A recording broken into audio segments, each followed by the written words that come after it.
Kami dari kelompok 5 kelas 12 IPS 1.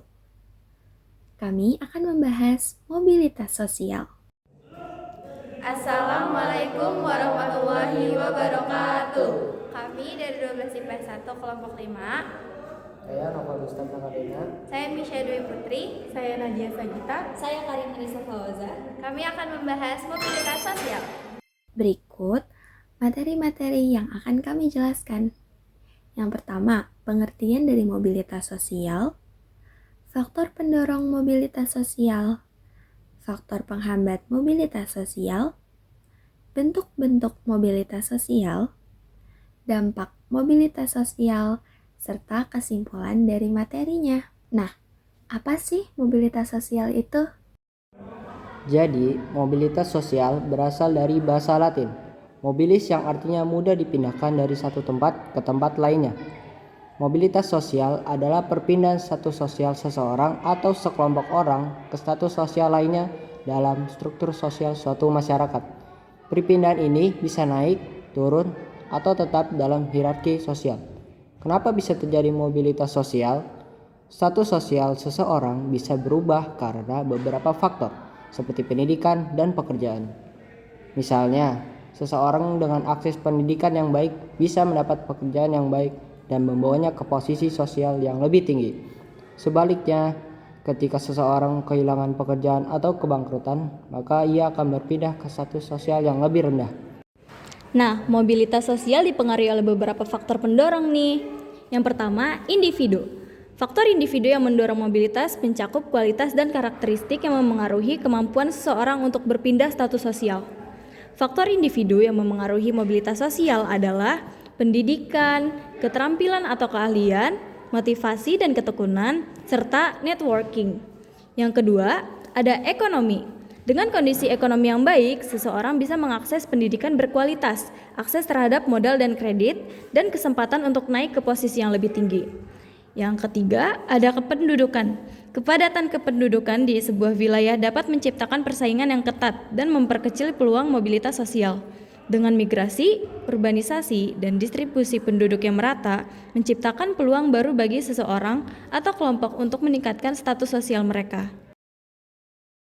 Selain faktor pendorong, juga ada faktor penghambatnya nih. Yang pertama, ada stereotip gender. Ini adalah keyakinan masyarakat bahwa peran dan kemampuan dimiliki oleh seseorang berdasarkan jenis kelamin. Stereotip ini bisa menjadi penghambat mobilitas sosial karena menciptakan batasan dan harapan berdasarkan jenis kelamin. Lalu, ada kemiskinan.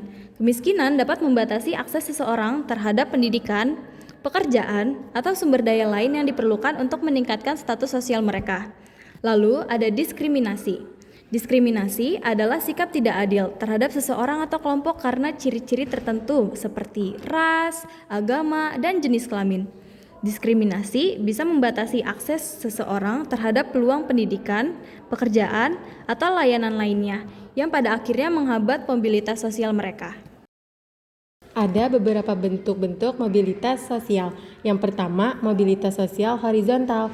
Mobilitas sosial horizontal adalah perpindahan seseorang atau kelompok ke posisi yang setara dalam struktur sosial tanpa mengalami perubahan dalam status sosial secara vertikal. Contohnya, seorang karyawan yang berpindah dari suatu perusahaan ke perusahaan lainnya dengan posisi dan gaji yang sama. Yang kedua, mobilitas sosial vertikal. Mobilitas sosial vertikal naik. Mobilitas sosial vertikal naik terjadi jika seseorang atau kelompok meraih posisi atau status sosial yang lebih tinggi dari awalnya. Hal ini bisa dicapai melalui pendidikan, pekerjaan, dan faktor lain.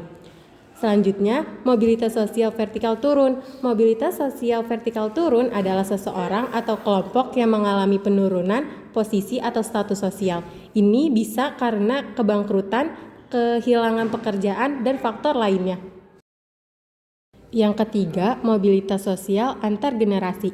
Mobilitas ini merupakan perpindahan status sosial antara generasi sekarang dan sebelumnya. Misalnya, generasi orang tua dan anak.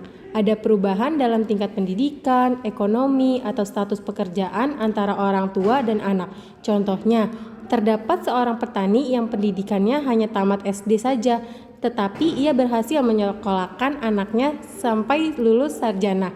Akhirnya, sang anak mampu mengubah status dan kondisi keluarganya sehingga ia mampu mengubah status sosial keluarganya. Yang keempat, mobilitas sosial geografis. Mobilitas sosial geografis merupakan perubahan sosial individu maupun kelompok yang disebabkan adanya perpindahan dari suatu daerah menuju daerah lainnya, seperti transmigrasi atau urbanisasi. Sebagai contohnya, seorang warga biasa bernama Doni dari kabupaten melakukan transmigrasi ke Lampung Selatan. Kemudian, ia terpilih menjadi kepala desa di tempat transmigrasinya. Kalau teman-teman masih belum paham apa makna dari mobilitas sosial, kami akan tampilkan contoh sederhana dari mobilitas sosial. Seorang karyawan yang diangkat menjadi presiden direktur.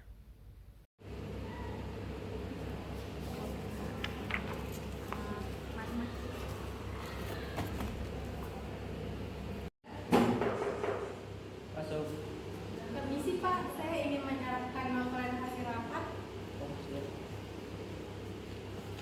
Makasih ya.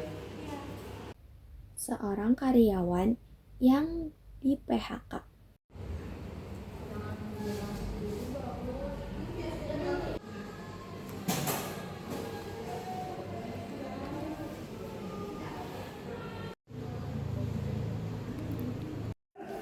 Tentunya, mobilitas sosial juga menimbulkan dampak.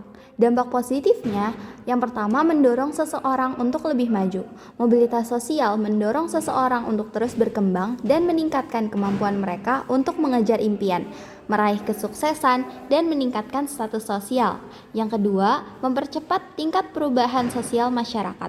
Mobilitas sosial membawa perubahan dalam struktur dan dinamika sosial. Ini bisa mendorong inovasi, pembaharuan, dan kemajuan di berbagai bidang. Untuk dampak negatifnya, memicu konflik. Adanya persaingan yang kurang sehat untuk meningkatkan status sosial bisa memicu konflik dan ketegangan antar berbagai kelompok. Yang kedua, gangguan psikologi atau kecemasan. Mobilitas sosial yang dihadapi dengan hambatan bisa menimbulkan tekanan psikologis dan kecemasan. Ada ketakutan kesulitan mencapai status sosial yang lebih baik atau ketakutan mengalami penurunan status sosial. Dari sini kita bisa menarik kesimpulan bahwa mobilitas sosial merupakan perpindahan status atau posisi seseorang atau kelompok dalam struktur sosial. Mobilitas ini dapat bersifat vertikal, naik atau turun, maupun horizontal, berpindah tetapi tetap dalam status yang sama. Mobilitas yang tinggi dapat menciptakan dinamika sosial yang positif, seperti peningkatan kesejahteraan dan kesempatan yang lebih baik. Namun, mobilitas yang rendah atau sulit dapat menyebabkan kesenjangan sosial yang lebih besar. Dengan memahami mobilitas sosial, masyarakat dapat lebih sadar akan faktor-faktor yang mempengaruhi perubahan status sosial serta bagaimana menciptakan peluang yang lebih adil bagi semua individu. Oke teman-teman, sekian pembahasan materi tentang mobilitas sosial dari kelompok kami. Semoga dapat dimengerti dan bermanfaat untuk kita semua. Terima kasih.